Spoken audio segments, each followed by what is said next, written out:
भारतात सुमारे 360 लाख गाठी कापसाचे उत्पादन केले जाते, जे संपूर्ण जगात उत्पादित झालेल्या कापसाच्या सुमारे 24% आहे.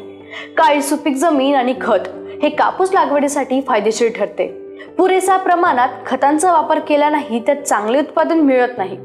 भारतात महाराष्ट्र, गुजरात, तेलंगणा, राजस्थान, हरियाणा आणि पंजाबमध्ये कापसाची लागवड ही मोठ्या प्रमाणात केली जाते, ज्यामध्ये शेतकरी त्यांच्या वाढीसाठी आणि किडीपासून संरक्षण करण्यासाठी खत आणि कीटकनाशकांचा मोठ्या प्रमाणावर वापर करतात.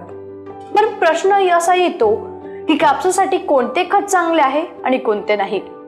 तर रोपांची मागणी आणि जमिनीत कमी उपलब्धता यामुळे कापूस लागवडीत नायट्रोजन म्हणजेच युरिया हे खत सर्वाधिक वापरले जात असल्याचे तज्ञांचे म्हणणं आहे.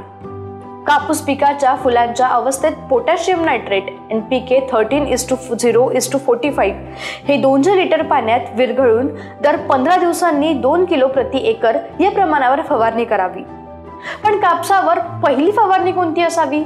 तर कापूस पिकावरील पांढऱ्या माशीच्या हल्ल्याच्या नियंत्रणासाठी प्रथम कडुनिंब आधारित कीटकनाशक जसं की आनंद कडुनिंब तेल 300 मिलीलिटर 150 ते 200 लिटर पाण्यात विरघळून फवारणी करावी.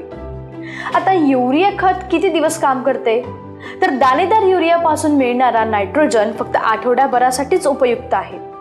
तुम्हाला ही माहिती होती का? हे आम्हाला खाली कमेंट्स मध्ये नक्की कळवा आणि पुढेही शेतीविषयक माहितीसाठी, रोग निदानासाठी किंवा टिप्ससाठी बघत राहा किसान राज.